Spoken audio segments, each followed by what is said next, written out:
ఈ చిట్టి తల్లి భోజనాలు చేస్తుంది, వంట చేస్తుంది. కాబట్టి మీరందరూ ఈరోజు సాయంత్రం చెండూరుకి భోజనాలకు రావాలని చిట్టి తల్లి కోరుతుంది. మళ్ళీ ఎటు పోతున్నావు?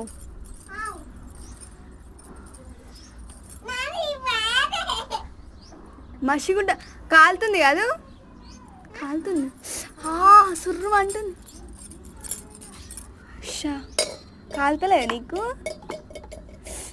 పోయమ్మ పోయమ్మ. కలిపినావా? అయ్యిందా చారు? టేస్ట్ చూడు.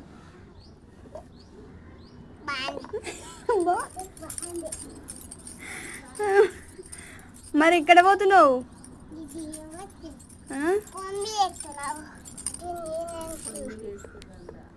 అన్నం ఉండవా మరి? ఉంటున్నావా?